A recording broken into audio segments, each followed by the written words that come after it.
Welcome back to the Max Reality. If you've seen my face before, then you know the drill, but if you're new here, I love talking all things reality TV, and today we are talking about one of my favorite celebrity chefs in the whole wide world, Gordon Ramsay, and his show, Ramsay's Kitchen Nightmares. Now you may be saying to yourself, we just recently talked about Kitchen Nightmares in a video a couple months ago. That is correct, friend. We were talking about the USA Kitchen Nightmares, but today we are talking about its predecessor, the UK Ramsay's Kitchen Nightmares. Very big difference. They lost the Ramsays for the US version, so it's different. But before we talk about Ramsay's Kitchen Nightmares, I want to take a minute again to shout out Creators for Palestine. They're wanting to raise $1 million to help the people of Palestine who are currently suffering a genocide. Last time I was talking about it, I was telling y'all that they're planning to donate to the Children's Relief Fund, but since then, with all the overwhelming support they've gotten, they've opened that up to some other organizations as well, such as MAP, UNRWA, and Heal Palestine, so that link will be down below. If you can donate, that would be fantastic, or just sharing it can help support the cause. Also, in my link tree, I have general information about what is going on, so if you want to inform yourself, that will all be down below for you to check out. For the record, this is 100% not a video with me stalling because I need to do my Shark Tank Season 15 in review video. That's not what this is. I don't even know why somebody would accuse me of that. I don't know where that's coming from. Shut up, it is not. Yes, it is. No, it's not. Yes, it is. No, but on a real note, that is 100% what this is, because if you saw my short that I posted, I had no idea the Shark Tank season was ending with episode 22. I should have known. Honestly, I blame myself for not putting that together faster, but I want to do another year in season end review video like I did for season 14, but I need a little time to finish putting it all together, put together my awards, all of that. So that will be coming next week. So if you're a returning viewer for Shark Tank videos, get excited for that. But in the meantime, enjoy my true love, Gordon Ramsay. So over this past weekend, my partner was flipping around on the free channels that we have on our TV, and he stumbled upon season 1, episode 1 of Ramsay's Kitchen Nightmares, and that led us down a rabbit hole of watching all of season 1. That sounds impressive, but because this is a British show and they hate giving us a bunch of episodes of TV, season 1 is only 4 episodes. So everything I'm talking about with this show is going to be just about season 1. That's all I've seen. That's all I'm really going to be referencing when I'm talking about what I like about it. So do keep that in mind. If you have somehow stumbled upon this video and you've never heard of the joys of Kitchen Nightmares whatsoever, USA, UK, whatever, I'll give you a little info. For starters, Ramsay's Kitchen Nightmares, which was a British television show in the UK, ran for 5 seasons from 2004 to 2007. The show features Chef Gordon Ramsay as he goes to different failing restaurants to try to help and turn their business around. He spends a week with them improving the menu, improving the chefs, doing whatever he needs to do to get the restaurant back in A+ working order. And that, I think, is the perfect segue into talking about one of the first things that I personally really liked about the show, which is all 4 of the restaurants in season 1 aren't in dire straits. It's not like the US, at least especially like the more recent seasons, where they go to a restaurant, the owner's in hundreds of thousands of dollars in debt, the restaurant is about to close tomorrow, it is like the brink of despair. It is so stressful, it is so sad. All 4 of these restaurants did have issues, did need things that were going to be fixed. Maybe, there were issues going on with the owners as well, but it didn't feel like anybody's lives were about to crash down and burn forever, if you know what I mean. And with all 4 of these, they did have their different issues, a lot of which Gordon was like, this is the worst thing I've ever seen, but it's only season 1. He doesn't know what he's going to end up seeing. But a lot of this stuff, just didn't feel like the end of the world was happening. None of the kitchens were, incredibly disgusting. There was still the classic molded food. We got to see some of that. But It just didn't feel like things were all about to fall apart. And the lower stakes of it, honestly, for me, made it a little more enjoyable to watch. Sometimes the really high stakes stuff, even though you know Gordon's gonna fix it in the end, especially because we know a lot of these restaurants, just because time has passed since these episodes and shows came out, a lot of them ended up closing very quickly after the show ended because they were already in such a bad spot. Like, no matter what Gordon did, a lot of those weren't going to get fixed, especially with the debt they're in and things like that.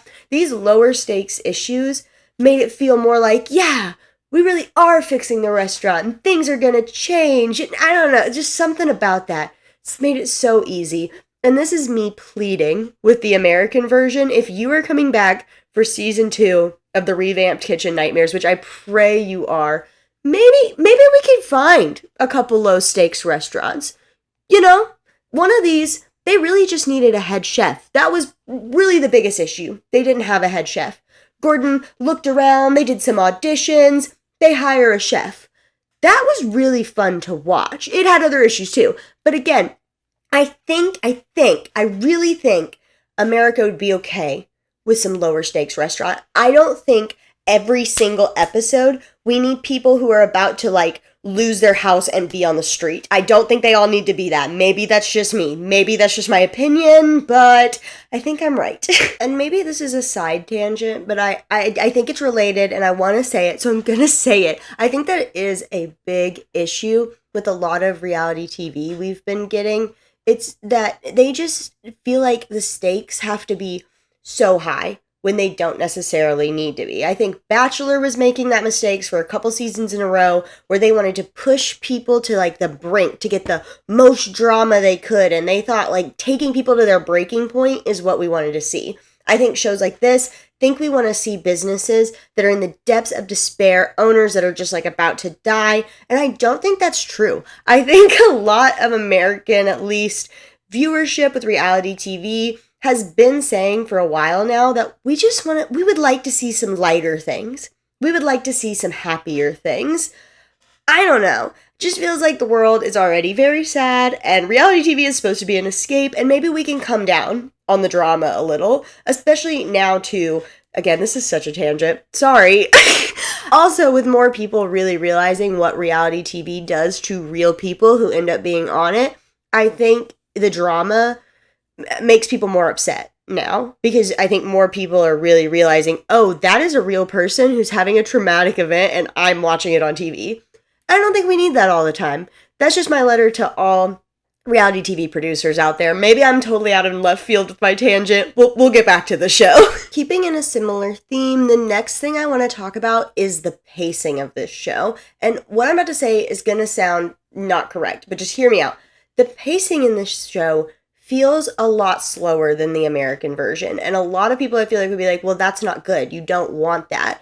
But I personally think it's better. I feel like by slower pacing, I really mean we're spending more time doing each task. Each section gets a lot of time devoted to it, whereas the newer seasons feel like they're snapping between things, and we don't even spend a lot of time necessarily with the food, which I feel like should be the biggest part. Like, yeah, they do remodels and all that, but in season 1 of Ramsay's Kitchen Nightmares, they barely did any work on like exterior or dining type stuff. They mostly focused on the food, and I was here for that. If we didn't get like, if we just saw the renovation after it happened and didn't really talk about it, I think it would be better. I think there's other things to focus on. Like, for example, with this one, we got to see different times where Gordon would take either the head chefs or the owners or both out into the public to try to get feedback on the restaurant, and that was really fun and interesting. In the first episode,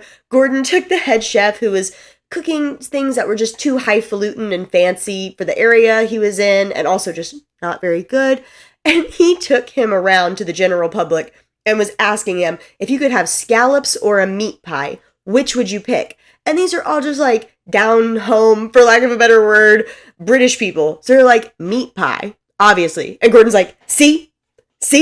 And stuff like that is so fun to watch. We even got one moment in the same episode where Gordon is just like playing soccer with the head chef and the sous chef. They're just chilling, just showing that they're having a good time, and I was here for it. The slower pace, longer showing us of things, showing them cooking more, showing the process of making a new menu.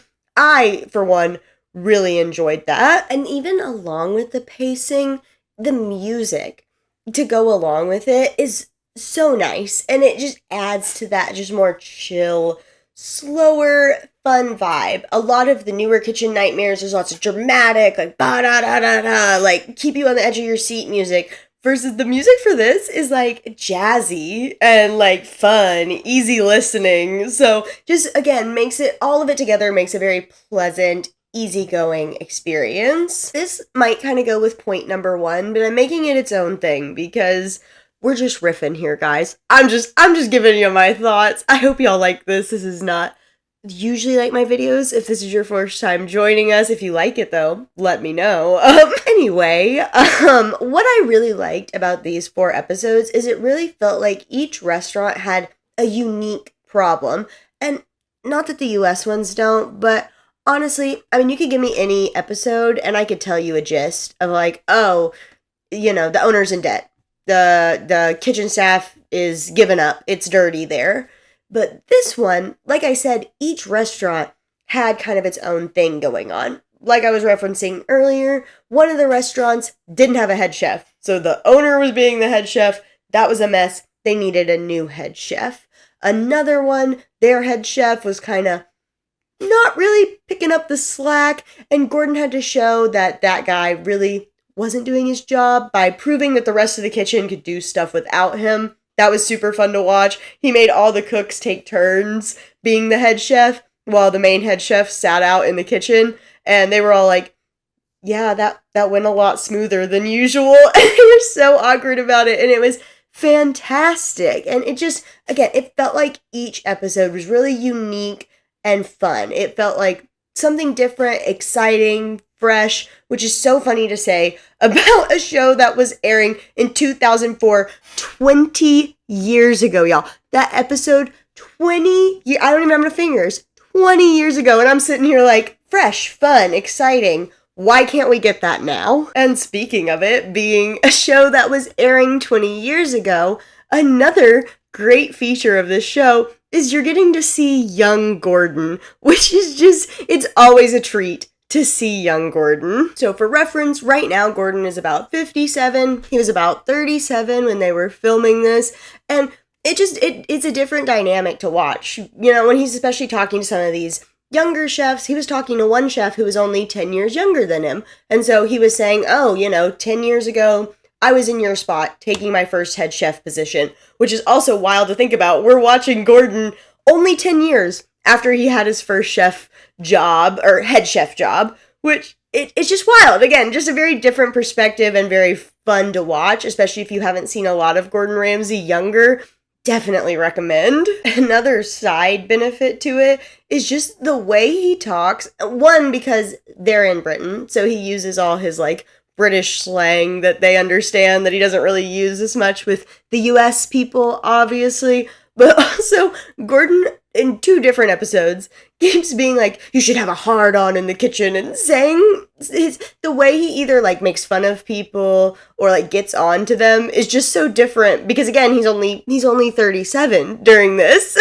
Really, I can't say enough. It's one of those things you just have to watch. I don't think I can even explain why it's such a joy. You have to have seen him now and watch him younger, I think, to really understand, but just trust me, a joy. And my final point for why I feel like Ramsay's Kitchen Nightmares is superior to its US brother is that we actually get updates. Again, this is just season 1, but a lot of times when we get the little updates on Kitchen Nightmares, they're showing us old footage that they shot while they were there in the restaurant, pretending it's an updated footage, even though it's clearly obvious. It's the same night as the relaunch of the footage they're showing us, and it's just Gordon being like, sales are up, things are fine, go team, or maybe somebody quit, something like that. We don't really get an in-depth update. It's always just kind of tacked onto the end, and we're gone.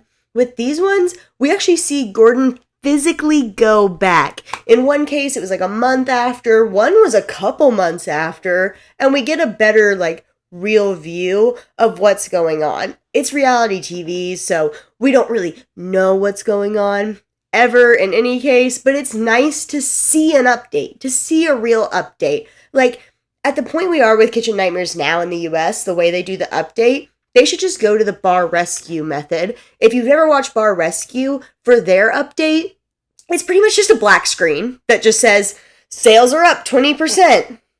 And that's it. Honestly, that's what Kitchen Nightmares is giving us, except it's like a minute longer. And it's annoying. It's annoying. I know I already said this, but it frustrates me that they show that footage and they're trying to... They don't say they're trying to pass it off that way, but just because of the way it's edited, they are trying to pass it off as like, oh, this is new, updated.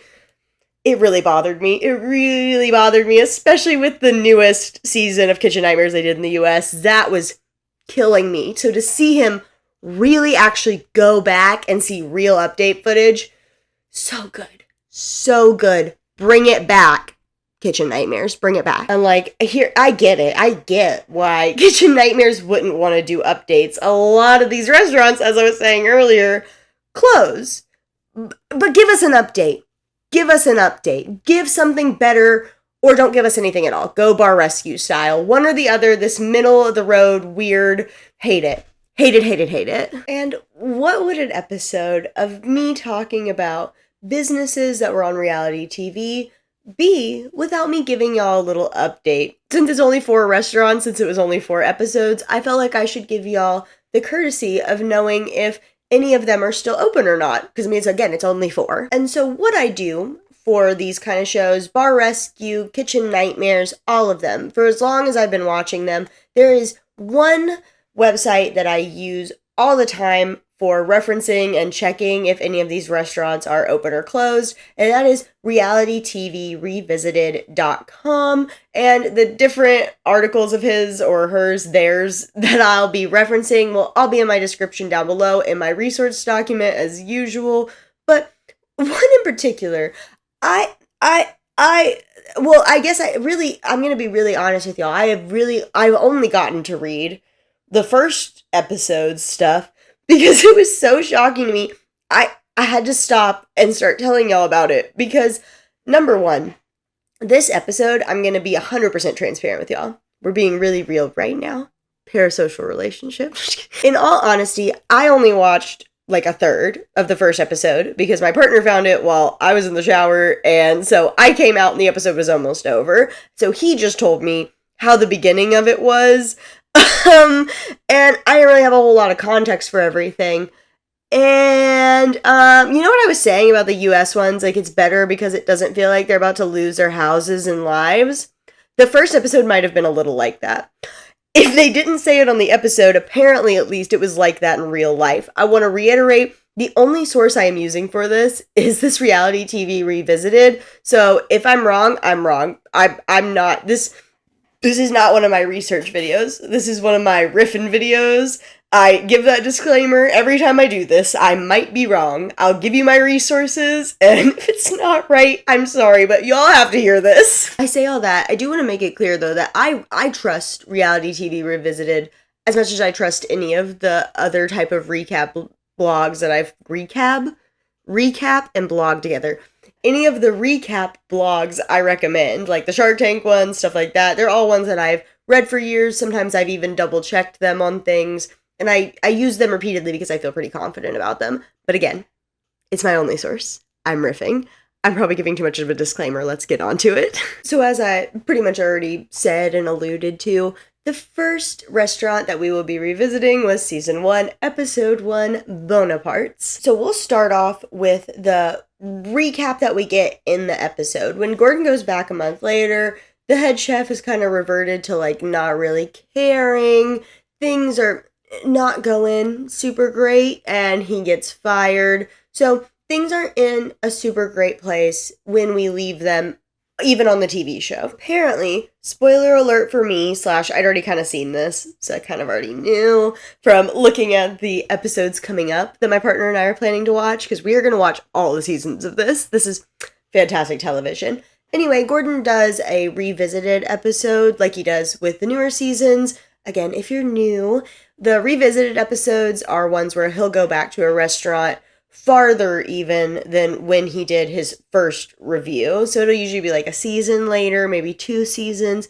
He'll go back. It'll be a whole episode where they go to multiple restaurants. Apparently, Bonaparte's was in a revisited episode, and it didn't go super great. First, Gordon tries to meet with the owner, and she 100% refuses to meet with him on camera. So Gordon goes on to meeting with the ex-head chef who was fired when he was there previously. And the ex-head chef says that the owner has not even hired a new chef. She's just running it as a bar with no food. And as you can imagine, with back-to-back revisits just being worse and worse, the restaurant did not thrive. Bonaparte's ended up closing in 2005. After that, it became a bar called Reflections Bar. Then that ended up closing and it became Dinero's Wine Bar.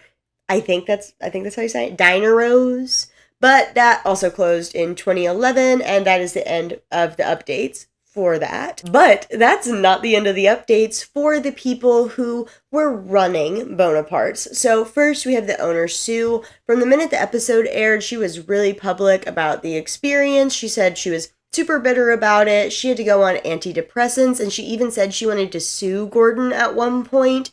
After the restaurant sold, she became homeless and jobless. She was left with $400,000 of debt after declaring bankruptcy. I'm sure that all had to do with the buying of the restaurant, selling it. I'm sure it had something to do with that. I don't know for sure. And then, to top it off even more, she ended up being banned from driving after she caught drink driving, as they call it in the UK, in 2006. The last that this website had heard, she was relying on state benefits, and that's all we know about Sue, and that was really sad and shocking to read. I had already looked up some things about like where some of these restaurants were, not some of these, there's only 4. I keep talking about it like there's 30. I had looked up one of them before, and it had done well. So I was kind of assuming there wouldn't be a lot of drama in any of the updates. So when I opened this one, number 1, and I see all that, I was just shocked. But we're still not done. Then our next update is about the ex-head chef, Tim. Tim first got a job near Bonaparte's in a different kitchen, but he was fired from not only that position, but other positions he had after that in kitchens, mostly because of being on Kitchen Nightmares. Then in 2007, similarly to Sue, Tim got caught drink driving and was banned from driving for 2 years. He told the court that he drove his car to escape a repeated attack by 3 men who had been beating him up earlier in the evening. Again, I'm just reading this from this website. He still, though, had hopes to be on television, and he was in the final lineup. He was almost on Big Brother Season 5, but they found out who he was and that he had been on Kitchen Nightmares, so like his other jobs, he ended up not getting to be on that show because of that. There's also a portion in this article where it says that Tim quit cooking to pursue television after Gordon offered him a job and he turned it down. That's almost word for word what this says. Number 1, when and why did Gordon offer him a job? Because from what we saw in this episode and like what I've read about his time in that kitchen, why did Gordon offer him a job? But then 2, turned it down for television. It doesn't seem like he turned down cooking or gave it up or whatever you want to call it. It seems like he got fired. I don't know.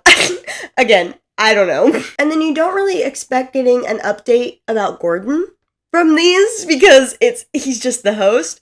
But because of this episode, Gordon ended up winning a court case against a newspaper because they had published that scenes in this particular episode were fake, and he ended up winning £75,000 in damages. So, go Gordon. Season 1, Episode 2 featured the Glass House, and for their update, thankfully, it is a lot calmer than the first one. This is the episode that I referenced a little earlier where I was talking about their main issue was their head chef wasn't really being a great head chef, and Gordon had the other chefs run it without him to show It was fine without him. The owner ended up deciding to keep the head chef on. When Gordon returned in the episode, he was still the head chef. There was some other, like, minor things and drama to know, but not important enough to really talk about with the rest of the staff. But generally, it seemed like the restaurant was doing fine. Things were going better, and hopefully all was going to be on the up and up for the Glass House. And from what I have from this article, it seems like things were relatively okay from then on. The Glass House did close, but it was in March 2014, so 10 years later, they sold it to new owners in 2020, and it's now a functioning pub called the Flying Fleece. So, not a lot of updates there. Seemed like a relatively just chill one, which honestly I feel like we deserve after that first one. Breaking news, I just figured out that all 4 of the episodes that were in season 1 got their own revisited episode from what I am currently seeing on the Wikipedia. And something that I failed to find out from my trusty reality TV revisited website is that the 2 of the chefs from the Glass House, who were just normal cooks or whatever, got hired by Gordon. And in the revisited, I guess it comes up that 2 of them, they're like, well, 2 of our people are gone because you took them, which is so funny. I love that Gordon's always been that way. That just feels so classic Gordon, and to know he was always like that, love that man. Like, hey, you're talented. You don't have to work here. You can work for me. I can just see it. I love Gordon Ramsay. Next up, we have season 1, episode 3 that featured the walnut tree. It had been running for about 37 years. It had a Michelin star when Francesco ended up buying the business and taking it over from its previous owners. And in the time he has been running it, things have not been going well, and when we join him, he is the one that I mentioned earlier who didn't have a head chef. He was currently being the head chef, and he is not a chef. Another fun thing about this episode was he was somebody Gordon knew, because Francesco is somebody who'd been a prominent, like, front of house type person, like wine salesman. I don't know his exact title, but he had done that sort of thing. So Gordon seeing him in the kitchen, Gordon was immediately like, okay, let's get this man out of here. This is ridiculous. When Gordon goes back to revisit in the episode, unfortunately, they had lost their Michelin star. Gordon wasn't super surprised about this, though, just because of how the Michelin star rating works. You know, they have a new chef, all this other stuff. There's things that go into it, is the point. Gordon wasn't super shocked about that. But overall, it seemed like things were going to be going well. The future was bright for the walnut tree. In the revisited episode of the walnut tree, we find out that the big thing that is still a problem is that people feel like the food there is overpriced. This was an issue in the beginning, and Gordon had kind of worked with Francesco about it, but Francesco still just doesn't see that his prices are too high. Gordon goes to multiple locals who are like, yeah, we've eaten there since the revamp. We think the food is great, but it's just too expensive. So Gordon even goes as far as to make a dish that they can sell for half the price of their other dishes and doesn't cost a lot and can make a good profit. But ultimately, Francesco just does not agree with him. And he says he would rather see the inn go out of business than make prices as cheap as Gordon Ramsay's. And Gordon gives up and tells Francesco that the inn was going to close if they maintain those prices. And that is the little recap revisited episode. And what do you know? Gordon, just might know what he's talking about, because the Walnut Inn ended up closing in February of 2007. Francesco was able to become a restaurant manager at La Petite Mansion in Mayfair. I probably butchered that. Sorry, I did my best. However, the Walnut Tree was saved as it was reopened by a chef named Sean Hill in 2007. And it seems, this is the one I looked up. When I was referencing looking one up earlier, this is the one I looked up and why I assumed they were all good. Because after Sean Hill had reopened it, it started to get better reviews, the restaurant was busier again, and they even got their Michelin star back. So the Walnut Tree Inn still seems to be surviving, which is great in my book, and why I was like, oh, well, I bet all of them are fine. Why did I assume that? What have I ever watched reality TV? Why did I read one of them and think, yep, they'll all just be great. And our final update is from season 1, episode 4, More Place. When Gordon does his revisit in the episode, the number one thing he notices is one of his biggest issues is still there from when he had previously visited, which is the fact that the building is purple. This isn't something I mentioned earlier, but with this one of Gordon's biggest issues that he didn't end up fixing, because again, they weren't doing a whole bunch of like actual design work or all that in these episodes, was the fact that this building is like this horrible shade of purple. This is another one where Gordon walked them around to talk to locals, and multiple of them were like, hate it.